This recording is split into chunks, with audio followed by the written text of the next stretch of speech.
of Water Sustainability Awards, the awards to recognize the efforts facilitating the achievement of Sustainable Development Goal on water and sanitation. We will start our celebration with a panel discussion titled Accelerating the Change Need to Achieve Development Goal on Water. Just to briefly introduce you about the sequence of events today, then after we have a series of special events, which will begin with the release of a policy brief paper on air to water technology, offering opportunity to achieve water for all. An important work which TERI has been doing is facilitating the achievement of water neutrality of business operations. And in this context, we are signing an MOU with Deen Dayal Port Authority, Gujarat, with an aim to promote water conservation and facilitate the achievement of water neutrality of port operations. And subsequently, there will be a release of comic book. I am confident most of us would have read Chacha Chaudhary comic books in our childhood days. And so the Chacha Chaudhary can be a change agent to encourage our future generations about the water conservation. And so this comic book is being released, which is talking about how the kids can play a role.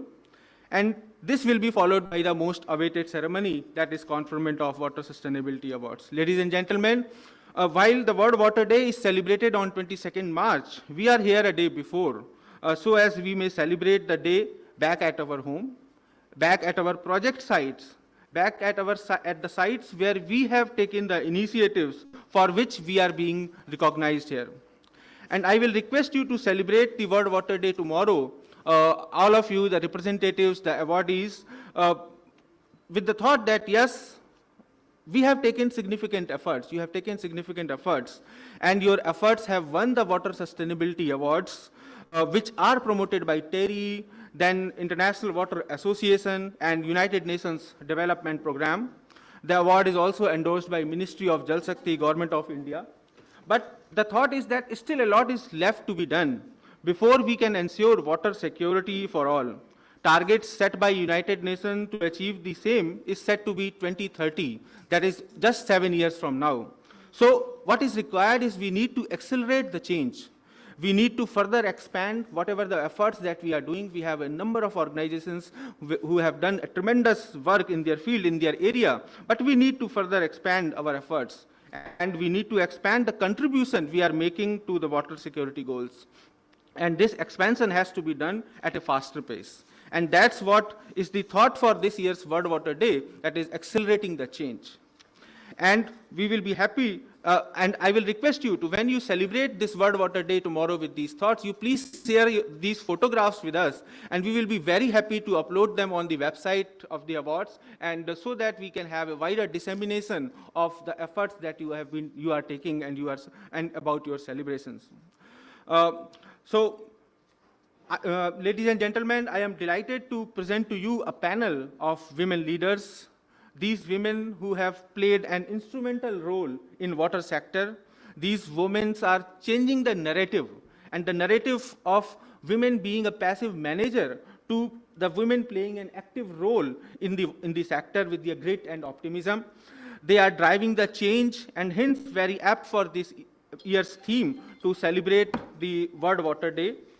So with that, we also have a dynamic moderator, Mr. Vikram Chandra, for this session. We all know Vikram is a renowned face from his days in NDTV and is the founder of, I will say, a revolutionary online video news platform. So, Editor G, Vikram has also led many environment-related discussions. So now the point is that we need not to read the news in our mobile. We can watch this news through the Editor G platform. So I will request Vikram to please take up the panel, to moderate this panel. But before that, I will like to say a few words about Dr. Kiran Bedi, who doesn't need any kind of an introduction. She is here. I am confident. But ma'am, the inspiration that you have been, not just for the women, but all of us, for most of us, these words are very much important. But I know these words are very limited to count on all the firsts and the achievements that you have, being the first women IPS officer in the country.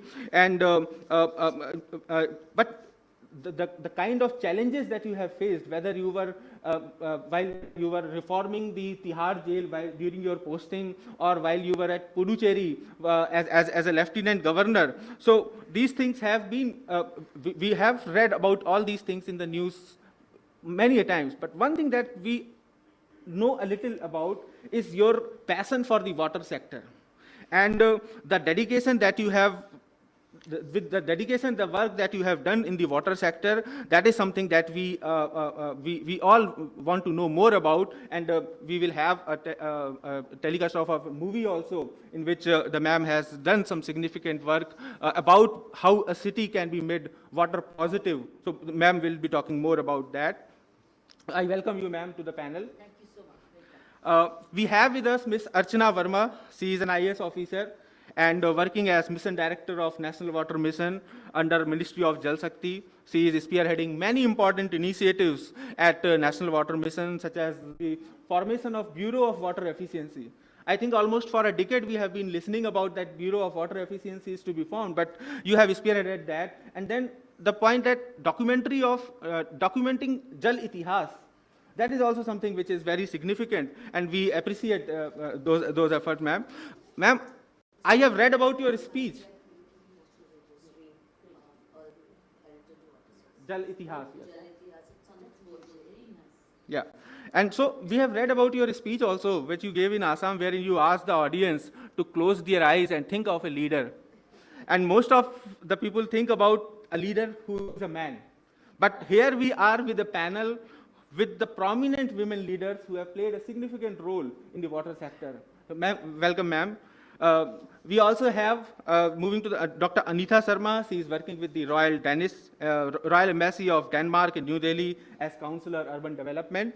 Her focus area is on water, and she is playing a significant role in leveraging partnership between Denmark and India. A key role Dr. Sharma is playing is about promoting the water cooperation. Promoting the cooperation among the researchers, among the sectors, because we come to know about quite a lot about the water conflicts, but she is promoting that water cooperation over there. And we have Ms. Rema Mohan, who is joining us online. And she is the,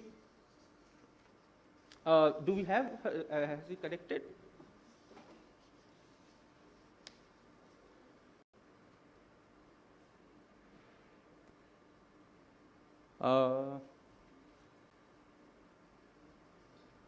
Yeah. Hi, Ms. Rema.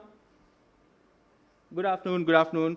So I was introducing CEO, Ms. Rema Mohan is CEO of NSE Foundation.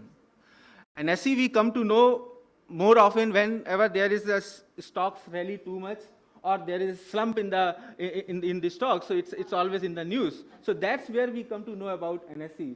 But ma'am, under your leadership, soon we are going to know more of NSE Foundation as a foundation which is working more on water also. With the connect and the contact you have with the corporate bodies and the government agencies, certainly you can, under your leadership, NSE Foundation is going to play a more significant role in days to come. So I welcome you all to this panel, and now I feel happy to hand over the dais to Vikram for moderating the panel. And because I know it's going to be a bit of challenging task, as in the beginning itself it came up that what I am doing in this panel. So all the best to you, and handing it over to you. Thank you. Thank you. Thank you so much, Dr. Tayal. And I did begin by asking a rather pertinent question as to what I am doing in a panel of women leaders driving change in the water sector. But I'll pretend I'm here for gender balance in some sort or the other. Look, it's a pleasure to be here once again, honoring the people who've done such fantastic work in the area of water and water conservation. And I'm really looking forward to hearing from all of you on some of the specific things that are being done. Water has actually been very, very close to my heart for a long period of time, because I think anybody who knows India and goes out and experiences what's happening in India realizes and recognizes that if we don't do something about it, and we don't do something about it fast, then there is going to be a crisis. The crisis is already brewing in many parts of the country. We've started to pay attention to it, and I think certainly with things like the Jal Jeevan Mission and the National Water Mission and the work that is being done, hopefully we are setting the stage where that crisis will be averted and that we will actually be able to get to a position where you're not water scarce. Maybe you'll not have water to throw around. Maybe you'll never have, you should not have that. But if we manage and harvest our water correctly, we should not necessarily be in a situation of deep scarcity. And what I think it would be great to do is if maybe each of you make some opening remarks at the start of it, and then I'll throw it open to a sort of a panel discussion. I just have to say one thing. I think it's particularly important that we've got a panel of women leaders here talking about it, because one of the things that's often struck me in my travels through the country, those who understand the problem the most and are therefore the most motivated to find the solution are the women of India. They're the ones who've often had to struggle with it in every sort of a way. Just as with sanitation, the parallel of what we should do with water, with what was done earlier with Swachh Bharat, again, women took the leadership and the initiative in that because they took the burden of having to go and find a shauchalaya early in the morning and going out into the fields. So they were the ones who were motivated to really push for change. And I think that's the same thing is going to be happening right now in water as well. Before I come to all of you for your opening comments, Dr. Kiran Bedi, whom we know so well, has prepared a very special movie which she would like us to play. This is Water Rich Puducherry. It's an initiative initiated by her. Before we start our panel discussion, let's just take a look at that movie.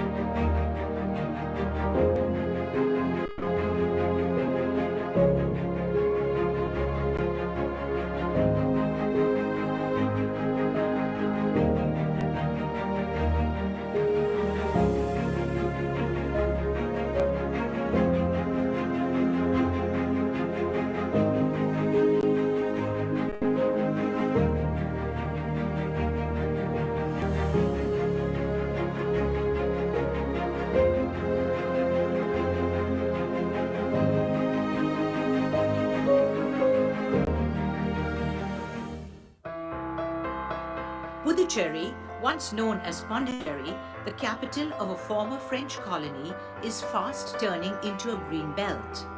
Agricultural lands surrounding the now thriving tourist destination reap rich harvests for farmers in the rural areas.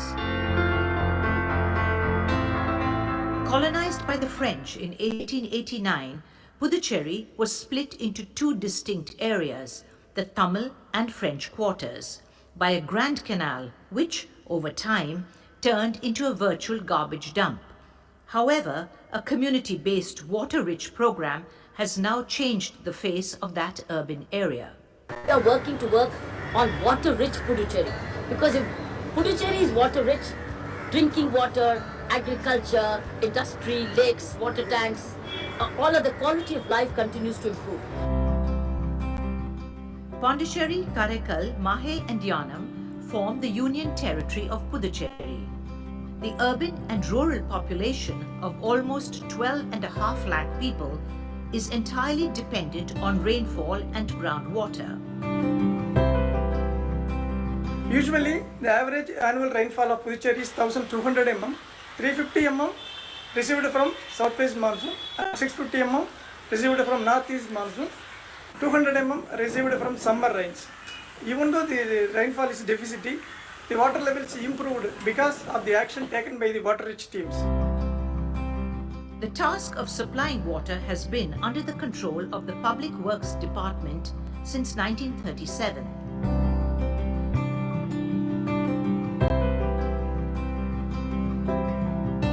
In ancient times, during the rule of the Pallavas and Cholas, village communities removed silt and sludge from clogged up drains and water tanks. During recent years, because of the lack of funds in the Public Works Department, desilting work was stalled. The Lieutenant Governor then stepped in, spearheaded an appeal for financial help, and the industries responded. These industrial houses has come forward to diesel those feeder channels which are by the side of their industries mostly, so that they will serve to the community as well as to the neighboring villages. The historic model of community-based desilting was thus revived. Ma'am said, we're cleaning up all the canals. You know, the desalination work is going on. She gave us that spark. If government is not going to do it, come on, let's do it. Because government I think had no I was money. one among the first person to accept. Government I had think no more money in people the have PWD followed. budget. With Water Rich Puducherry is the first project which I have come out as Dr. Marizina Johnson again, born again to serve back to my nation. For the first time, we have come out of the factory boundaries and we are doing a community level water harvesting. What you see in the background here is a channel which is desilted by us with support from PWD. Facilitated by the Public Works Department and the Rajnivas, the donor pays the contractor directly, and desilting and maintaining of the tanks and water channels is an ongoing task.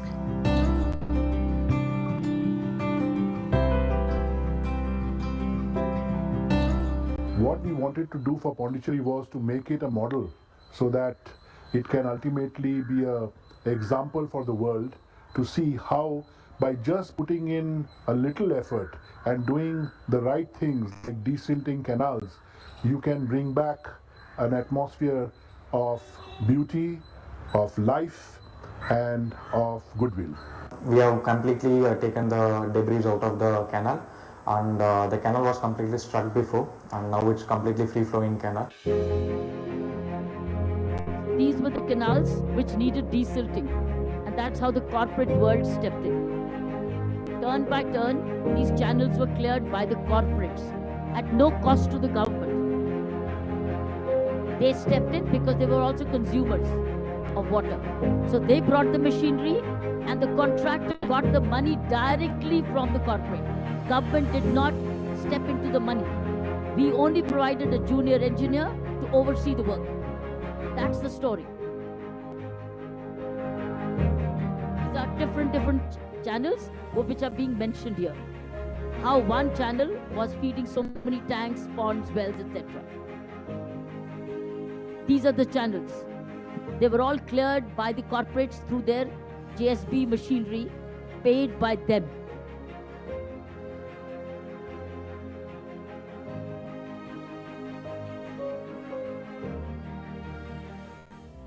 The Water Rich project has helped agricultural patterns to change. The efforts now allow rainwater to be stored and then to flow into the fields, a boon for those dependent on the vagaries of nature. Life-giving water has given way to fields of rice, sugarcane, cotton and groundnut. Desilting and clearing of 86 kilometers of water channels and drains, as well as 84 system tanks, has brought a newfound prosperity 86 to a kilometers region were done by that the once corporate world. depended only on seasonal rain and groundwater. வயலுக்கெல்லாம் நல்லா பயனுள்ளதாக இருக்குது அங்கங்கே தண்ணி போகிறதுக்கு முன்னெல்லாம் தண்ணி அப்படியே தேங்கி நிற்கும் இப்போலாம் பரவாயில்ல மழை reduced stagnation of water. வாய்க்கால் சுத்தம் இருக்காது. So flooding was prevented. இன்னும் 2 மாசத்துக்கு முன்னாடி இன்னும் பயணம் நல்லா இருந்திருக்கும். In It the was city cleared as well, after almost a gap of residents see the 20 environment years. changing gradually, despite some drawbacks. இப்போ சமீப காலமாக வந்து இந்த வாய்க்காலை டெய்லியுமே சுத்தம் பண்ணிட்டு நல்லா க்ளீன் பண்ணிட்டு இருக்காங்க. இப்போ வர சுற்றுலாலாம் பெரும்பகுதி ஒரு So it improved the area health because there was no foul smell around. பார்த்துட்டு போற அளவுக்கு லைக் பண்றாங்க. The dream of a water-rich Puducherry has now become a reality. And as work on this project continues, those who live in this beautiful seaside town and its surrounding villages look forward to a future that, with cooperation and effort, can hopefully be drought-free in the years to come.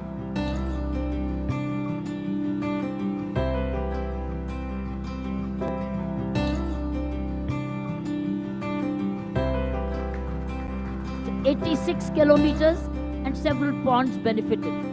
And the government there was no problem of corruption, there was no pilferage, there was no diversion of funds.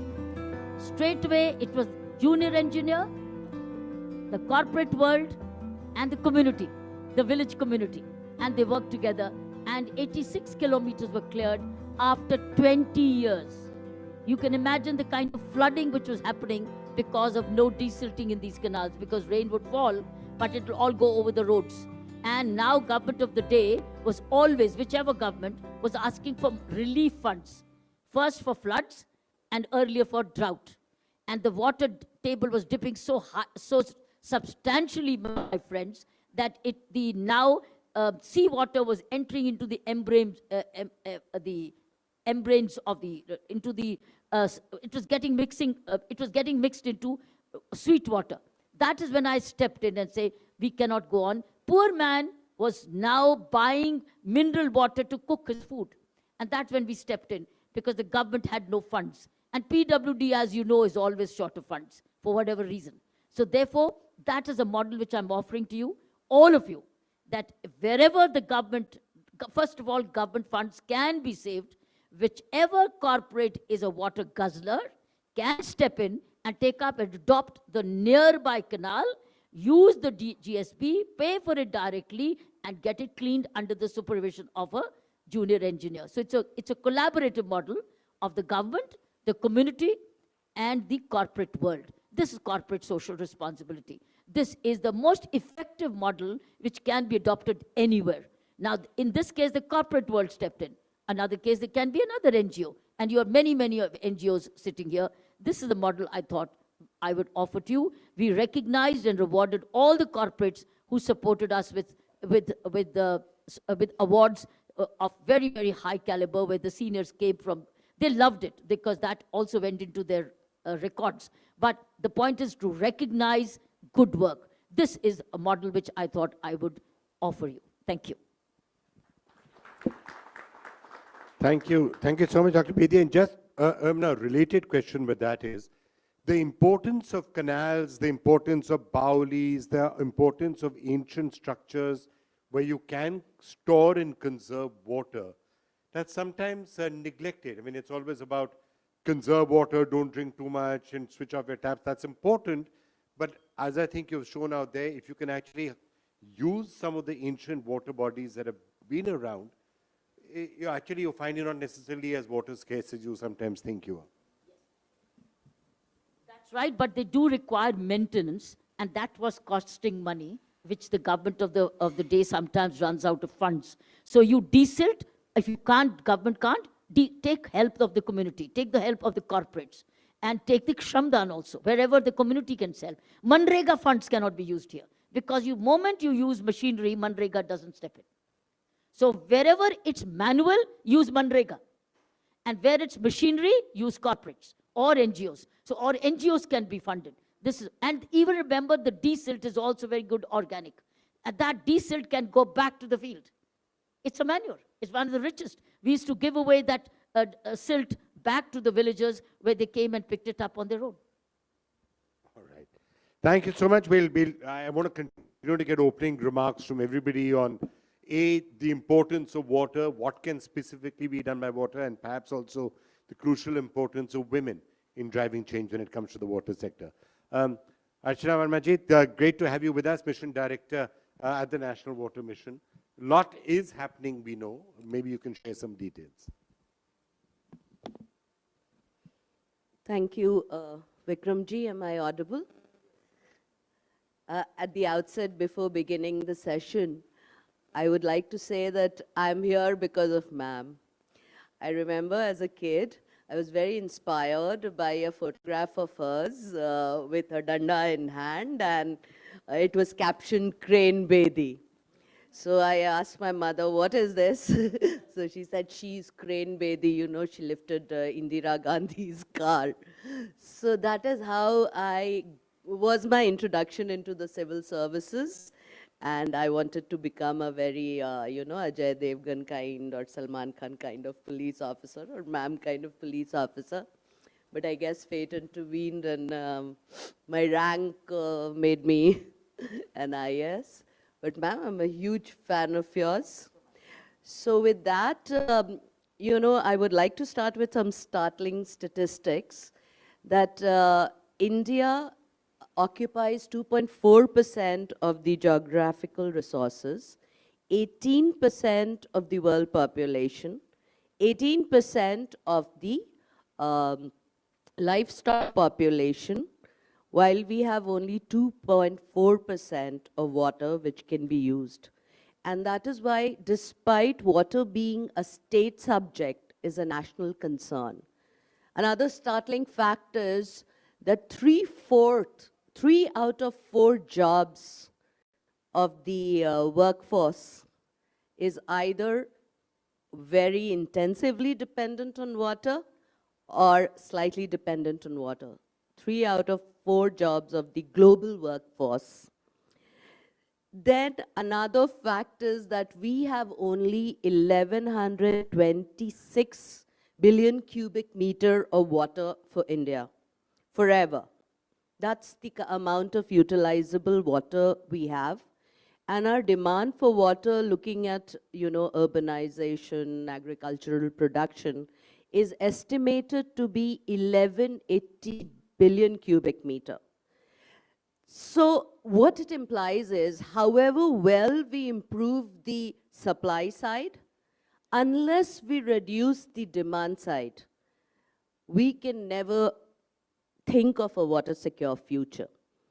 And that is where the National Water Mission and all the flagship programs of the Government of India, like the Namami Gange, Jal Jeevan Mission, National Water Mission, Atal Bhujal Yojana, and various, the NRCD, National River, which looks at the other rivers apart from Ganga, have all stepped in to realize the vision of Honorable Prime Minister, who's a water champion.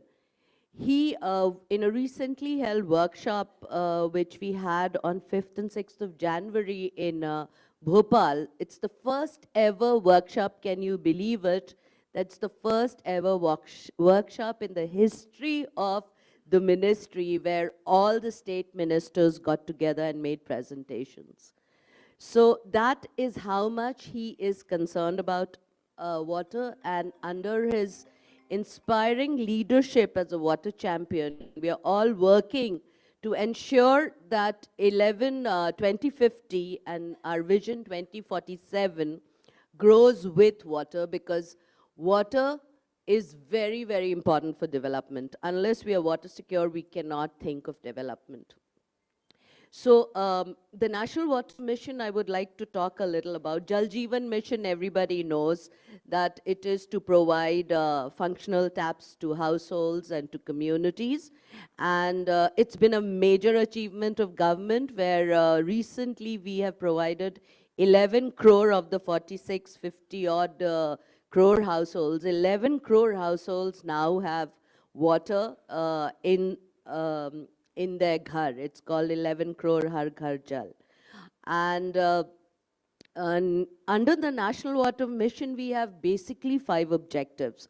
First is to release water data in the public domain. One problem with the water sector is that though we have a lot of data available, it's not integrated. So the basic objective is to release water data to the public.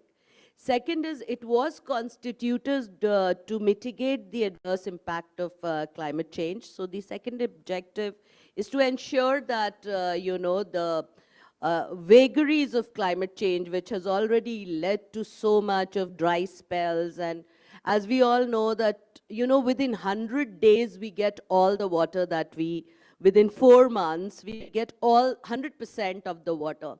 Or 80 to 90%. So very little is left for the other seasons. So even in states like Assam, where I come from, if you have water, which is, in terms of flooding, you don't have it in the dry spells. And that stands true for even states like Bihar, which is my domicile state. So every state in that sense is water scarce. because of the spatial variation in rainfall and precipitation. So the third objective is to concentrate, second objective is partnership, and third is to concentrate in these vulnerable area in the water stress districts. Fourth is to increase water use efficiency. And fifth is to have an integrated basin level management so that, you know, water doesn't recognize boundaries. It just flows. It doesn't know कि हम UP हैं, बिहार हैं और हम लड़ रहे हैं. It just flows. It doesn't even recognize gender in that sense कि ये woman है, ये man है. But yes,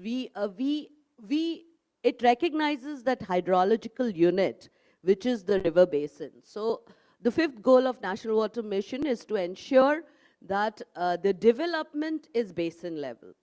So under this, I'm very happy to state, as the compeer has already stated, that in October, we have constituted the Bureau of Water Use Efficiency, which will promote the 5 R's that we have stated as the objective, which is to reduce, reuse, recycle, recharge, and respect water. Just like before a mandir or a masjid, we bow down. So that respect has to come, that behavioral change has to occur. Because as Mr. Chandra said, that, you know, government beyond a certain point, unless there's community ownership, unless there's Jan Bhagidari, beyond a point, just saying that water is important, conserve it, like don't use more than 10 minutes in the shower, or use the tap water, or you know, close the tap while brushing, has its limitations. So it has to be community participation. And that is why under the National Water Mission, I'm also very happy to announce that we have started documenting all the 100 and above years water heritage structures that we have.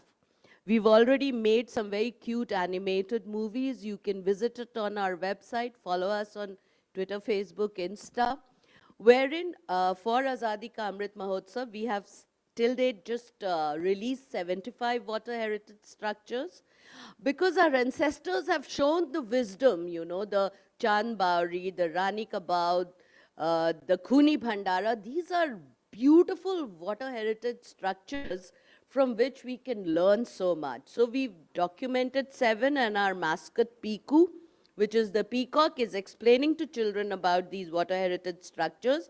And we are going to, now the states have also become very interested. It was an intact idea initially, but the states have become very interested. And now we have received around 400 such proposals for documenting.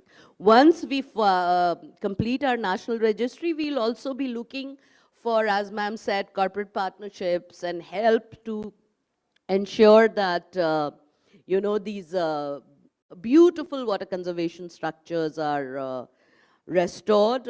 Some are functional, and those which are not are restored. So I guess these would be my opening remarks, and we hope we have a good session. Thank you, Vikramji.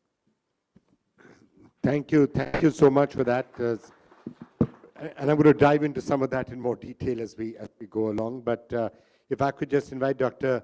Anita Sharma, who's a counselor in urban development at the Royal Danish Embassy.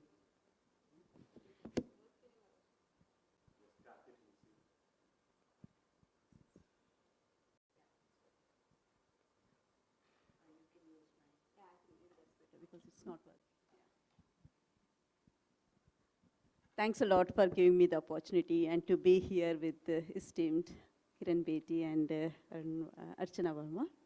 I think there is a similarity between water and women.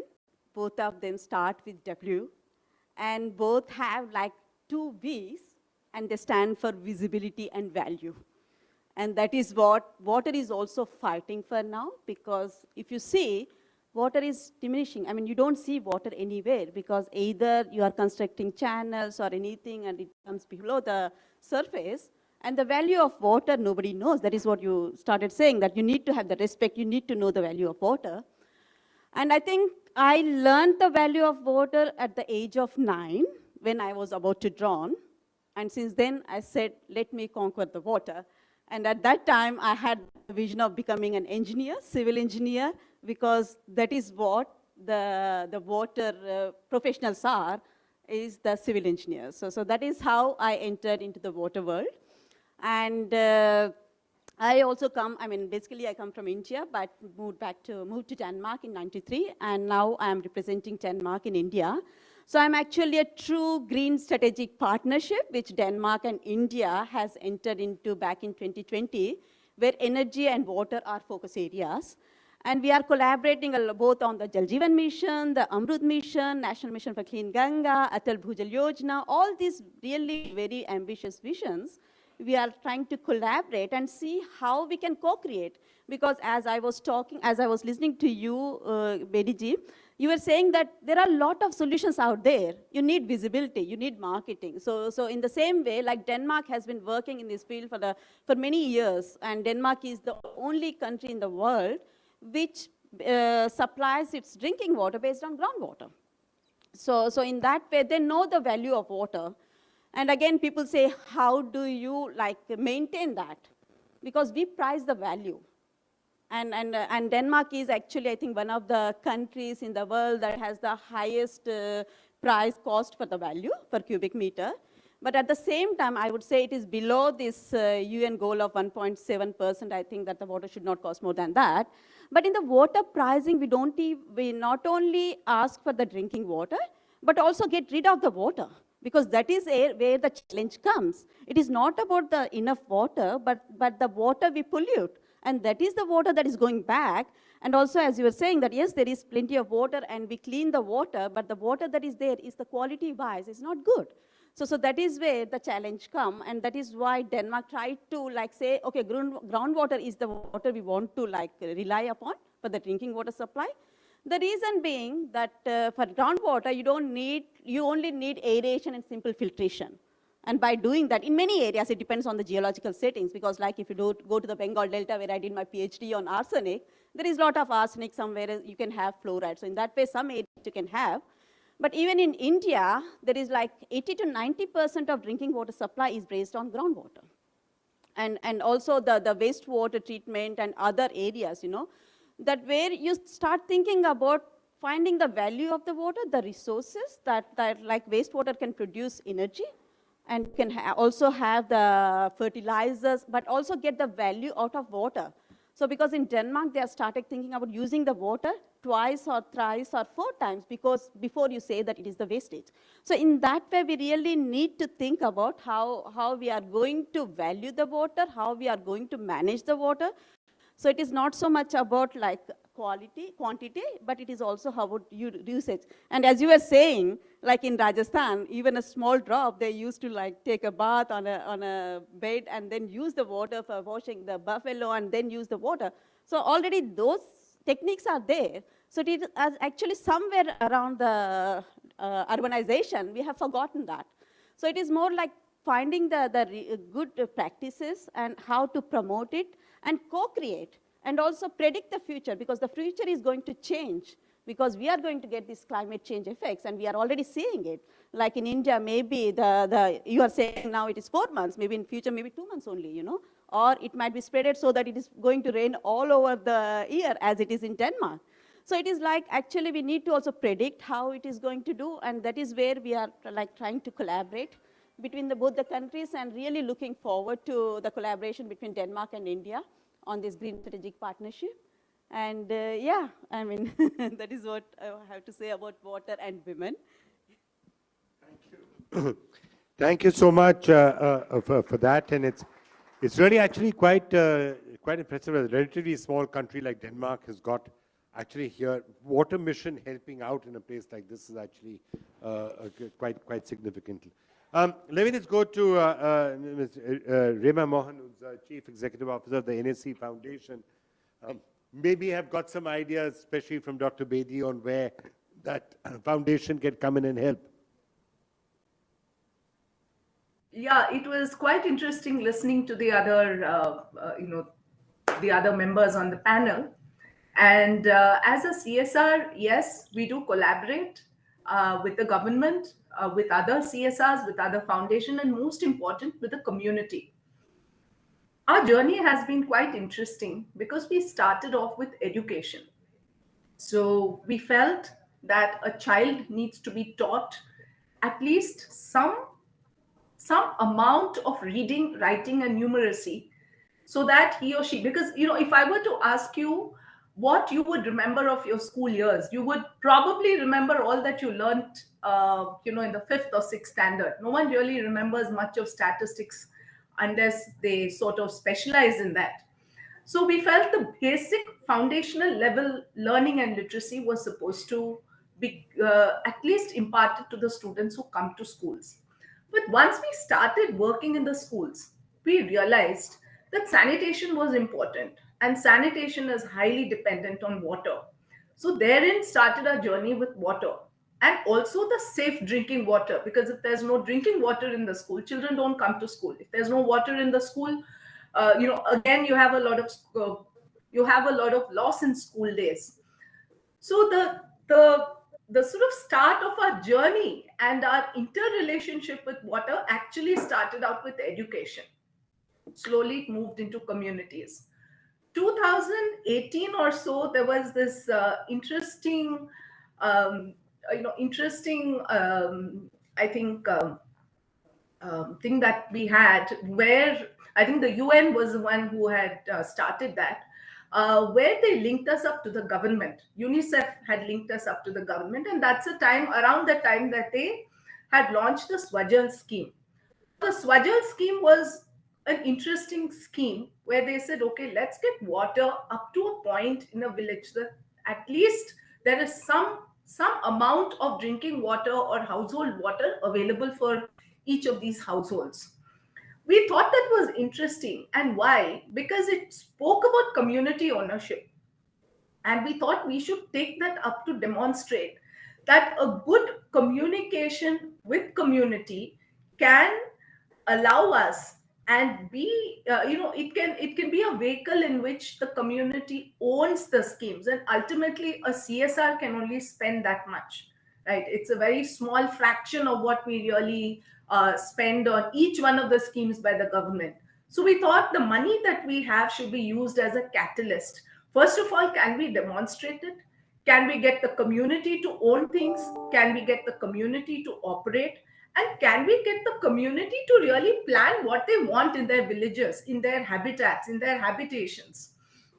And most of the communities that we work with are in the aspirational district, which are absolutely back of the beyond. If I were to show some pictures, I mean, you would say, really, is there a community there? So the challenge was that how do we go to these habitations? How do we create the sense of importance of water? And how do we get the ownership to happen? So once we started doing this, we realized that though men came forward when the infrastructure was discussed, it was the women who really were interested in sustainability, and they wanted to know the costing. They wanted to know, how do we maintain it? How is this operated? They were more vocal about being a participant.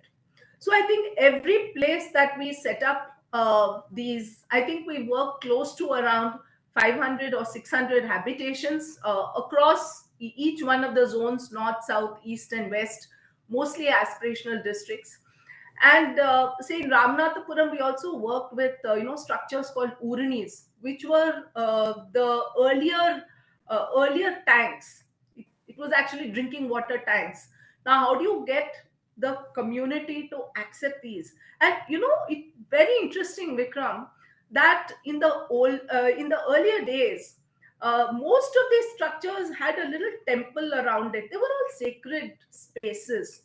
And I think that is where we felt that the community, the spirituality, and water really interlinked, and little quaint places. You had a tree, you had this huge neem tree or something like that. You had this little temple structure. And these were very sacred spaces to which the community went to really revive all that. Close to, I think, 75 Urnis is what we would have revived. And to link in the sustainability And what we said was, can we do something around these urnis? It could be something like have fish in these ponds, so that someone can earn. So the self-help group which is looking after this can really earn out of it, as well as the community. So these were little things that we did to layer our projects to make it sustainable, and ultimately have the community ownership of both the structures and both the schemes, or whatever it was that we had worked with the community. So that's how our journey started, Vikram, and it's been a really interesting journey for us, because water is so fundamental to life. We can talk of education, we can talk of sanitation, we can talk of elder care. These are all large projects that we have, but if there's no water, we felt most of the other things also fail. All right. Thanks so much for that. I just want to take some themes and maybe throw them open for the panel and get your overall views on that. Something that you were talking about, Ms. Verma, the demand and the supply question. I want to just start with you, Dr. Bedi, on that. I've heard two different views expressed on this. One is we need to conserve. We need to utilize water more carefully. Don't have rice, move to millets. Why are you exporting water? So conservation and the use on the demand side is one aspect of it. And the other is catch the rain where it's falling. There are very heavy monsoons that come. India may not be as water scarce as you think of it, provided you're utilizing it carefully. That's where the structures coming from. That's where the canals coming from. That's where catch the rain, where it falls comes in from. Those schemes of the government coming from. The obvious answer is to say do both and do everything, but which one do you think is most important? What I'm trying to offer here to this August gathering, and why I found this occasion very useful for me. Can I stand up because I can't see people? Now I can see. You see, what I'm trying to offer you is that I know you all come across government officials involved somehow or the other in water generation, conservation, distribution, environment management, etc. You all do that. I'm coming from that point of mindset right now, is that today we have a remarkable solution, friends. Government funds are there, but never commensurate to meet our challenges and needs. So should we depend on money generation? And number two, if that money is there, can it be saved and placed elsewhere where it can, other resources cannot be found? That's my whole model. My model is where there is no money, and yet you need to generate. You have resources if you don't have cash money in the PWD budget. That's what I'm trying to say. How do we generate water resources? Is the way we did in Pondicherry. And by the way, I'm also doing it as an NGO in Navjyoti India Foundation, here in Sona area, where we are generating same kind of strategy by community collaboration. Now, in that Pondicherry, we could do it through government-led.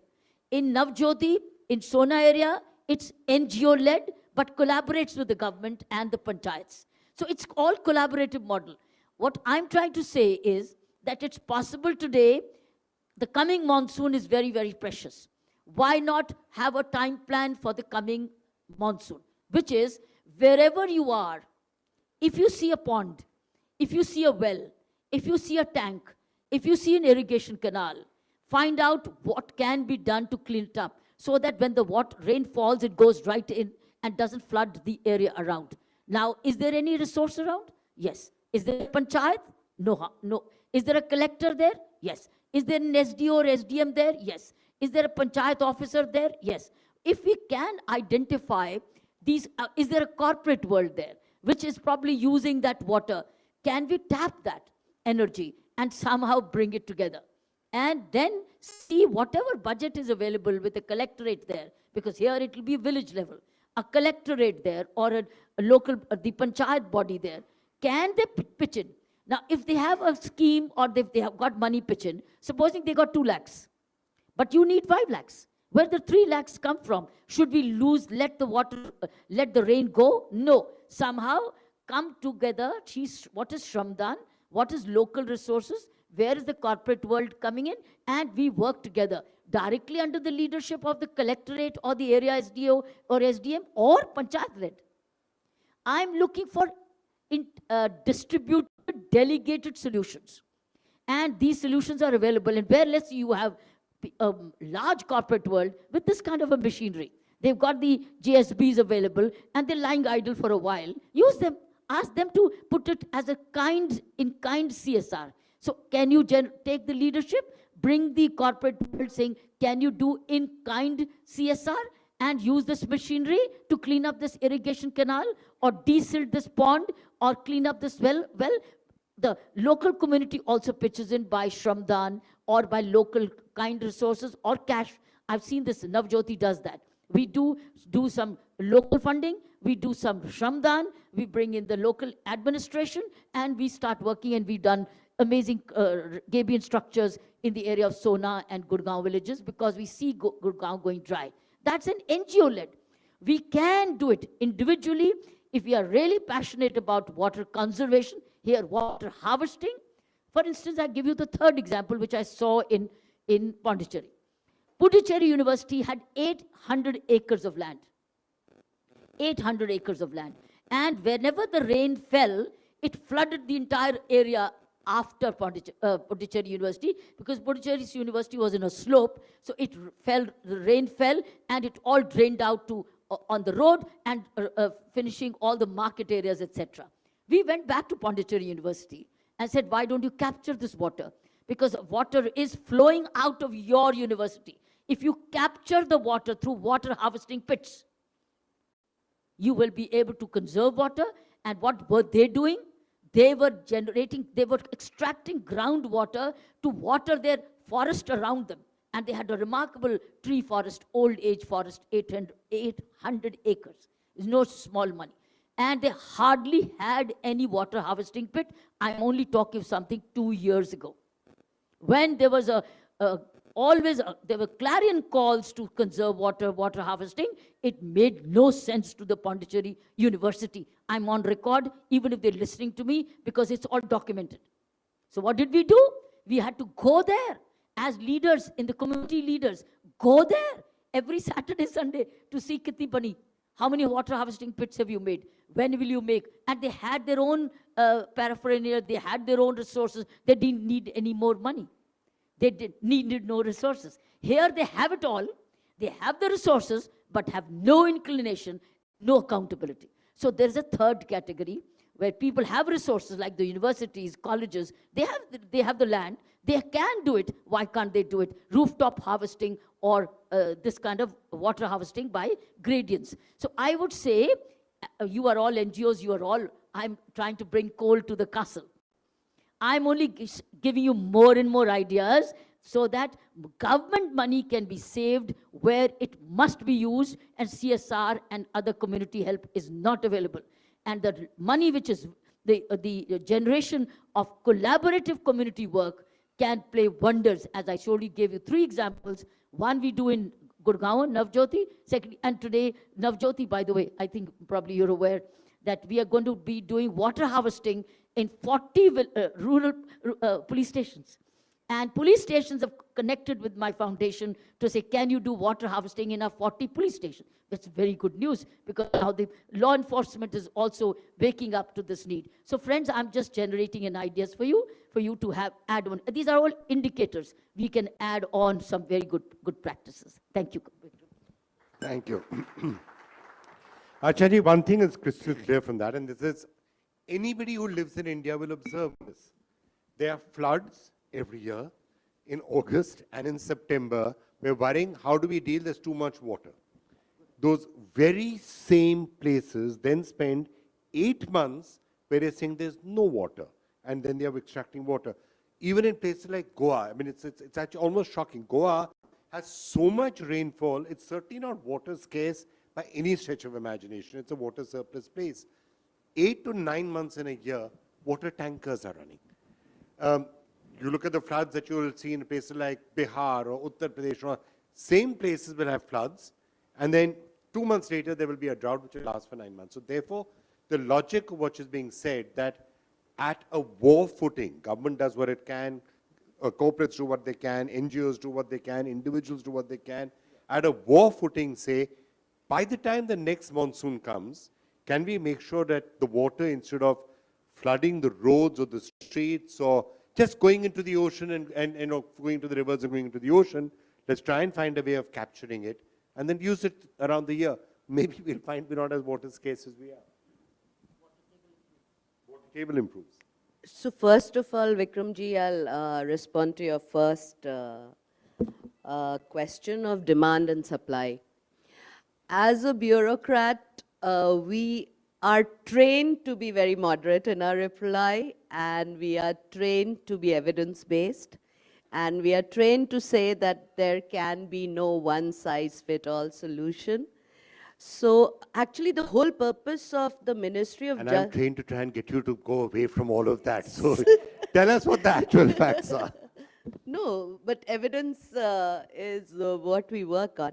So the whole objective of the Ministry of Jal Shakti is to look at water management in an integrated manner. So unless we integrate demand and supply, there can be no solution. Just catching the rain, which we are doing under the National Water Mission, Jal Shakti Abhiyan, just catching the rain will not suffice, because there are variations across states, across areas, and just reducing demand side, managing the demand side would also not suffice. So before that, I will start with some facts. I've already said that there are 1126 BCM of water available for India. 1180 BCM is what is going to required in 2050, because our food supply demand will grow from 300 to 450 MT by 2050. So just wishing away that no, paddy and sugarcane is the way to go and millets should not be popularized, I don't think is the answer. We do need to have biodiversity in cropping patterns. We do need to go for less water incentive crops like, millets and horticulture. You would know that 1 cup of tea requires around 60 liters of water for 1 cup of tea. So that's the water footprint of a tea. I think coffee and paddy is much more. So we cannot wish away water footprint. The only problem is in India, we've not done a lot of work on water footprint, which we are planning to do under the Bureau of Water Use Efficiency. Prepare a framework. So whoever makes the choice, whether you go for paddy or you go for sugarcane or whatever, you make an informed choice. And of course, unless you know it's a viable economic choice, farmers will not, they are not burbak to just, adopt any pattern. So I guess MSP also has a lot to do with the way we are, investing more in more water-intensive crops. So we have these many. Out of the 20 river basins of India, except for Brahmaputra and Barak and perhaps Narmada, most of them are water stressed. 1700 meter cube is the water stress level as per the Faulkner estimate. And most of the river basins are water stressed. Only Barak and Brahmaputra, where I come from, is not water stressed. So to say that the rivers are not water stressed or glaciers are melting, and to say that, catching the rain will suffice is not the answer. So I am very clear on that we have to marry both the demand side and the supply side. And when we look sectorally, if we only manage agriculture, if we only manage irrigation, we can manage water. We can be water secure. As the statistics prove, our irrigation is working at a 30-35% inefficiency levels. So with that kind of irrigation practice, if we go for micro irrigation, if we go for drip, sprinklers, and just manage micro irrigation potential we have 72 million hectare of micro irrigation potential. And where are we at? We are only at 13.4 million hectares. So only if we manage irrigation, we will not have to bother about industry, domestic use, any other sector. So evidence says that agriculture, micro irrigation is the key to a water secure future. And the next question which you asked was with regard to catching.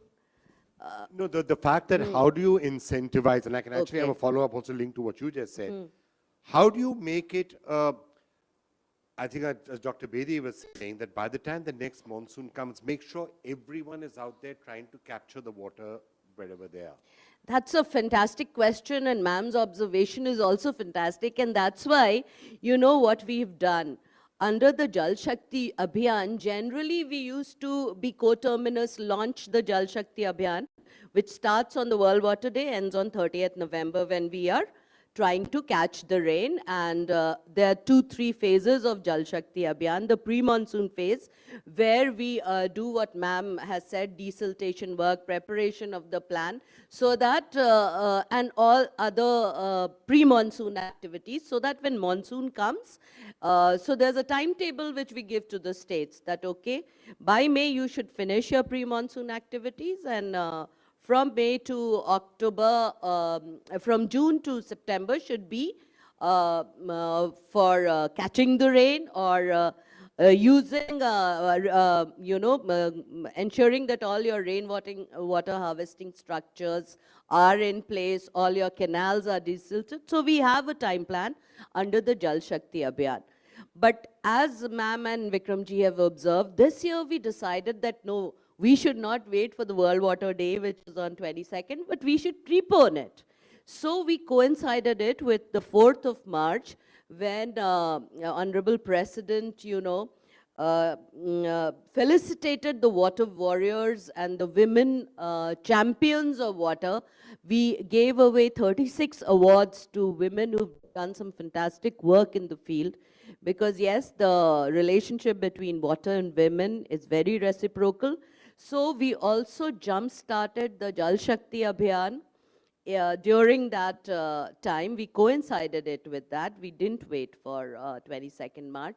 Second, what we have done, which is going to have a very deep impact, is we have identified 150 water stress districts. Though Jal Shakti Abhiyan is something which is pan-India, these 150 water stress districts have been identified, which will be financed through whatever resources we have or through partnership, and we will strengthen the sources of water supply.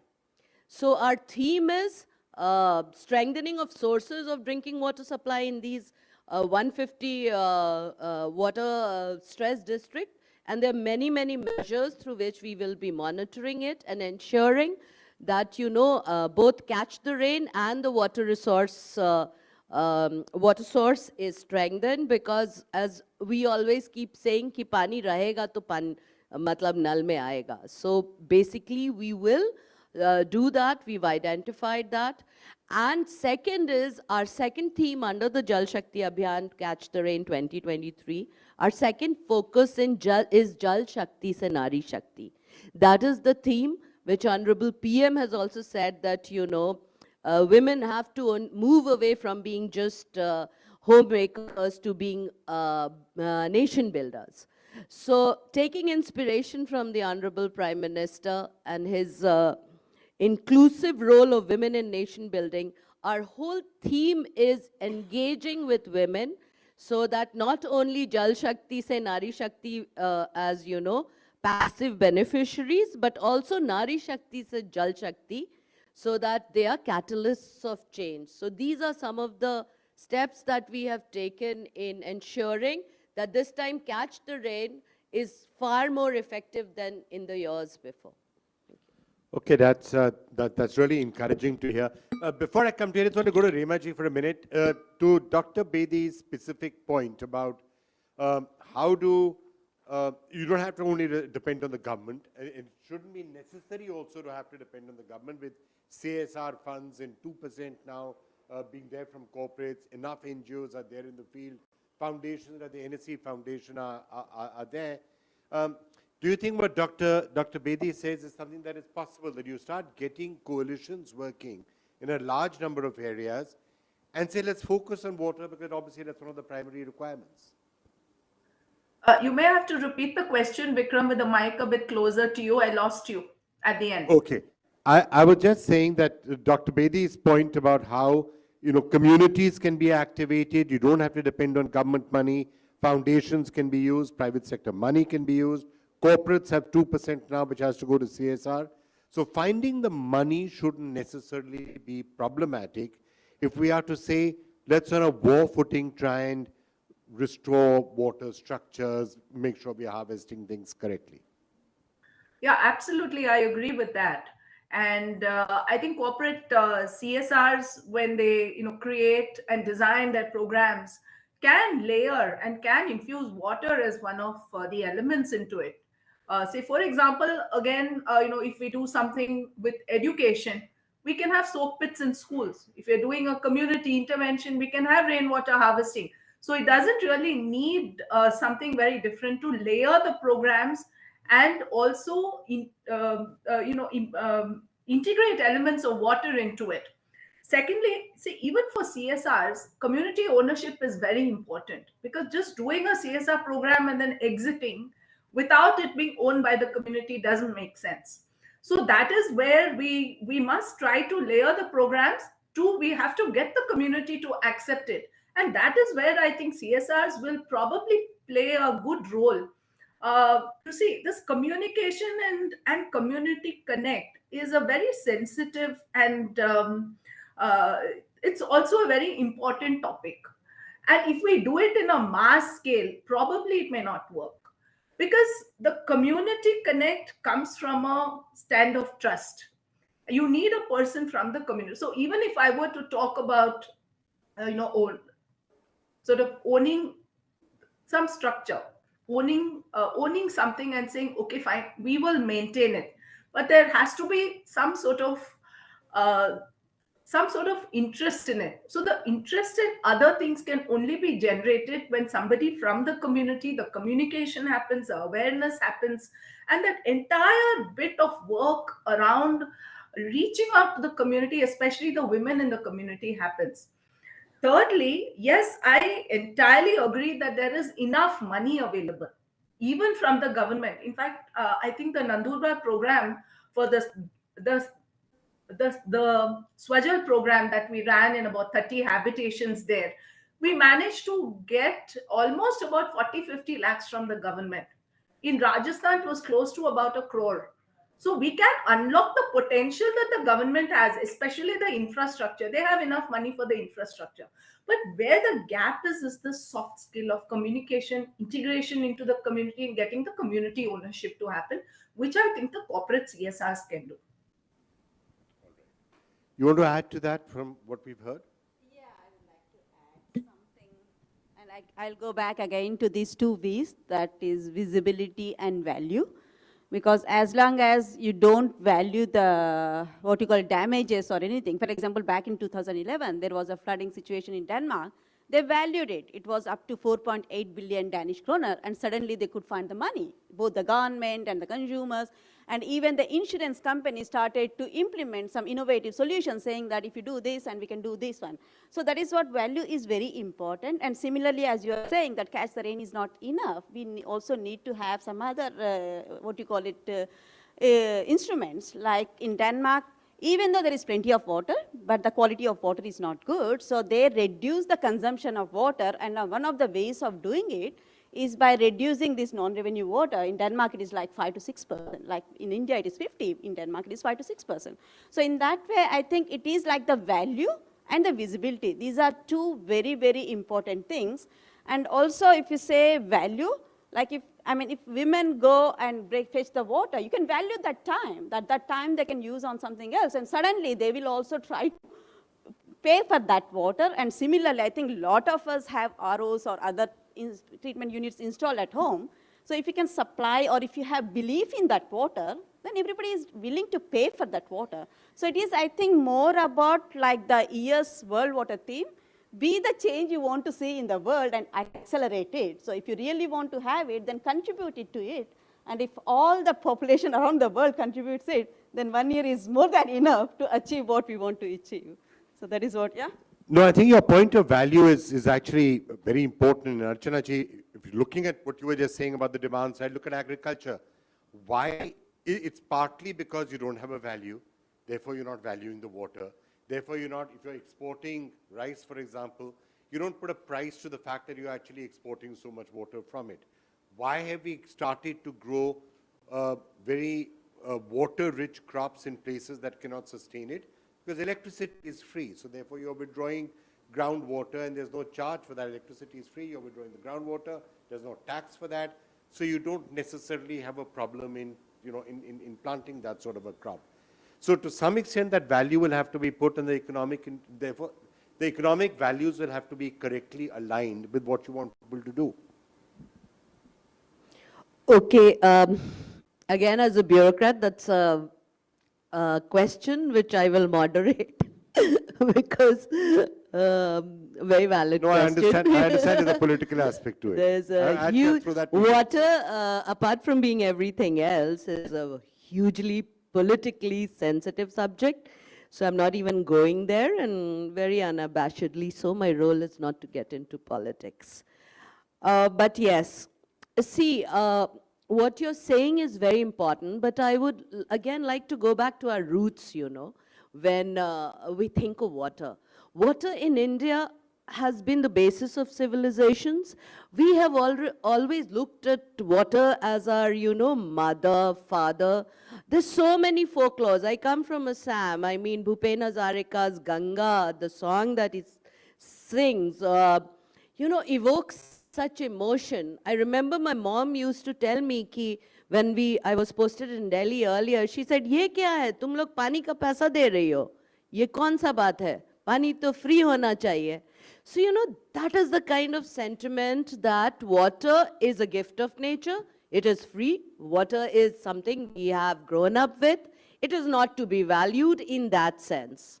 So we forget, and yours is a very valid question, we forget that when water enters a household or enters a project, it becomes a good of economic value. But that thing has still not,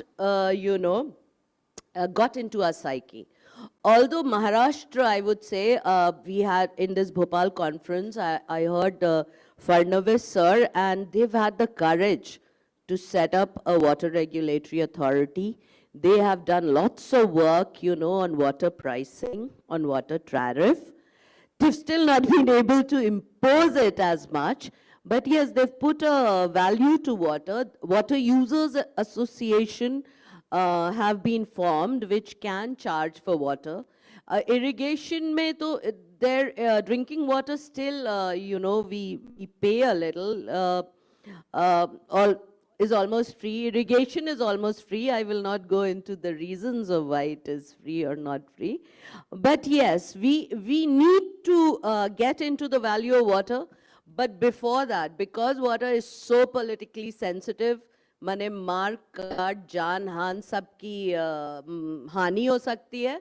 So, before venturing into giving value to water, we should first endeavor to ensure that through our measures, through our integrated holistic approach, which is what National Water Mission is, we get into water supply augmentation and water demand, management. Before some of the states which have that political leadership and where, people have started realizing the value of water, it will soon come. Like under the Bureau of Water Use frameworks, we will work on water tariff, water pricing, but it will be a nudge. It won't be a perk or a direction or a regulation. That won't work. We've seen earlier all such directives like falling apart. You were trying to quickly say something. I just want to. What I'm saying is just value the water. You are not going to charge the consumer or anything. So make it visible that this is how water cost. I mean, this is how it is. And also like groundwater, if you make it visible that your groundwater table is lowering, then suddenly people take the rational choices. So I'm not saying that people should pay, I'm saying that people should know the value of it. I mean, look at the value of something. I live in Delhi, so look at the value of something like air. You think air is something free and that should be around you. We don't breathe in this city for 3 months in the year. I really value air. There's nothing which I value more than air, being out here. Maybe a flash out of time, but maybe a last quick word. Vikram needs, problem is identified. And it has serious futuristic consequences. In fact, people are already suffering in certain areas of droughts, etc. When I said Pondicherry, it was already, the membranes of the aquifers were already breaking up. And that's when I think we all woke up to say, where do we go? I have personally seen happening, and the solution lies in water metering as soon as possible. Wherever there is no water metering, we need to come to it. I've seen people flooding their field and tankers coming and being water sold to them. I've seen because there's no water meter in the field. So it's running free and the water is getting flooded and then being sold to the tankers. So this is what happens when you have no water meters. It requires a political will. She's right, a policy and what is a state subject. It goes back to the acceptability. So has the leadership made them understand if it's water for all, then everybody pays. Then it comes to the question of pricing. So I think we could begin somewhere. Maybe a PIL is filed or by NGOs. And there's everybody a direction that everybody has. We all have water meters now. And we're paying by water. The price may be low. But some places have no water meter. Some states in the fields have no water meter. So they keep flooding the water. The flood water keeps going out, and some are selling the water. So I think to one message, if there's a collective message, could be, when can the state governments of the day start having water meters in the fields for agriculture? I think we all collectively nominate you to take that subject forward. I'm with you for any PIL filing collectively, that direction. Right. With you certainly. TERI, can you lead? So, why not? We could ask for PIL. If you're talking about meter water, then why are you not metering? Can you give Bijli free without meter? Aren't we having Bijli meters? Are we giving Bijli free also, by the way? Some states are even giving Bijli free. That's why they're running out of electricity also. So now they're running out of water as well.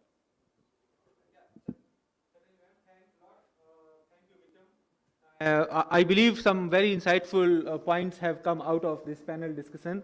And if I go back to your statement earlier, if you close your eyes, so certainly you will have some images of women leaders who are leading the path in terms of a revolution in the water sector. We have heard some very revolutionary words. And want to hear another phrase which I love. Yeah. अब ये use करिएगा कि आप प्यार के बिना रह सकते हैं लेकिन पानी के बिना नहीं. बिल्कुल. Thank you. Thanks a lot. So now with this, we thank to all the panelists over here. I will request Dr. S.K. Sarkar, Distinguished Fellow, to please come on the dais and convey our thanks with the token of appreciations to the panelists. Sir.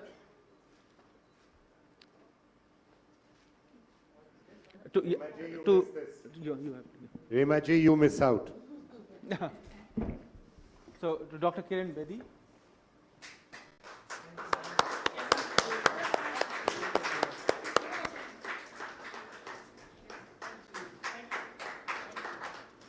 Ms. Archana Verma. Another secret is that Yes. I can never say no to sir. He was my boss in DOP.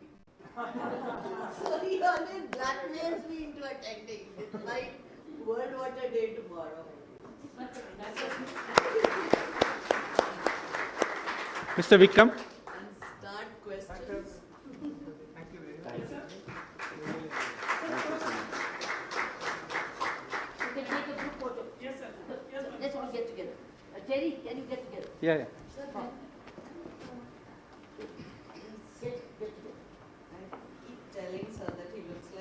Einstein. Yes.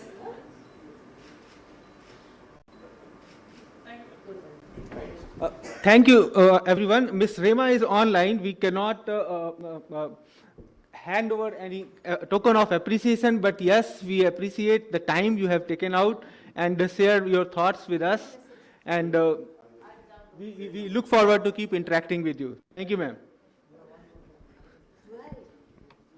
With that, we can break for tea. You can have some tea which is being served outside, but I believe it is getting a bit warmer outside, so I will request you to please collect your tea and you can come back over here to the hall.